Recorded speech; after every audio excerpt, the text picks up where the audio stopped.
Originally, we thought we had 26 bank accounts. As of March of 2024, we were told that there were 26, and they were all unreconciled. So that's where our mistrust comes in. Sure. Then 2022 audit showed Okay, multiple 52. material misstatements, which is the fancy accounting word for fraud. Then we never had access to speak with any of our financial people, such as yourself. And then one of our CFOs had his license taken away. Our mayor was very disrespectful to us and would never give us answers and would talk to us in circles. And, you know, I don't know if you might very well be familiar with the movie All the King's Horses. And this screams of that. I mean, 54 accounts, and to find out you have double than what you were told. And then, you know, so I don't, my mistrust has nothing to do with this administration. But our COVID money has yet to be accounted for in terms of telling us where that money was deposited and how it was allocated and where it went, and that's federal money. And then, as you know, with Hurricane Sandy, money was returned in 2023 at the request of the federal government, and after a certain amount of time, you're not allowed to request money back unless it's actually determined to be fraud, even if it's misallocated.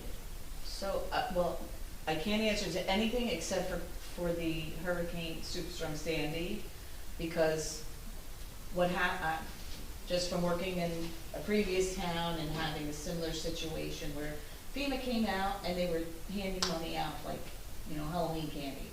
Then they come back and they do the, you know, after 10 years, they're gonna come back and now they decide, oh, you know, after you've had 5 or 6 different caseworkers on there, now they're gonna come back and tell you, oh, this wasn't done right, oh, we don't have this paperwork, and then they start clawing the money back. Right. And they Unless do that it's all unless over the it's state. deemed fraud, though, unless it's, there's an Nah. actual case that's, there's an I mean, I actual guess you case. could fight it, but I know that in 2 other towns, we had to pay back money, and it wasn't fraudulent, it was, they gave you the money up front. Misallocation, though, is up to 5 years they can do it, and then up to 10, it's yours, even if you did misallocate it. Right. And so, all of these things I got you. cumulatively Sure.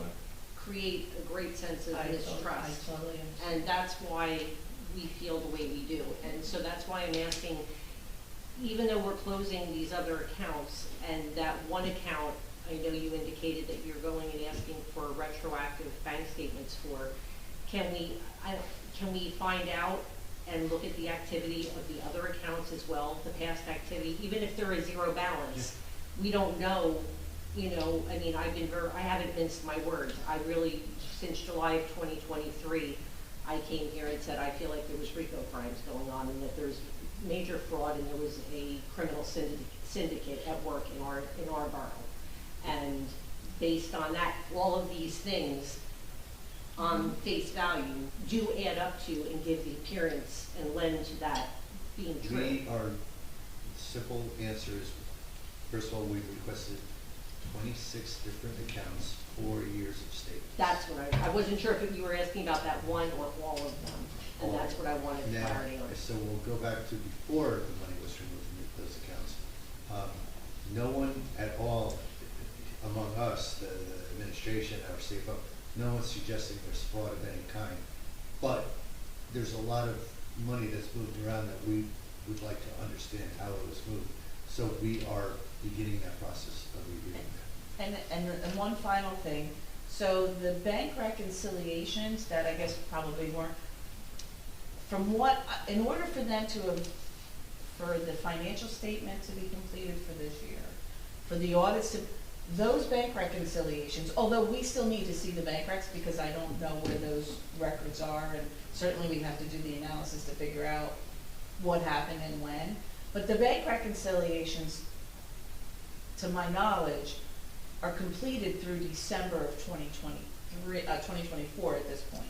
Because without that, there would have been no financial statement for 2020, you know, for the year ending 2024.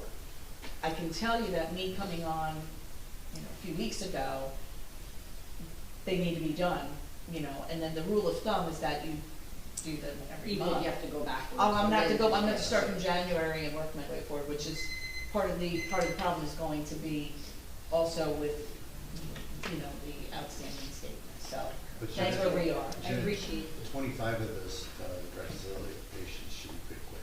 Yeah, I think so, I think they'll be real quick.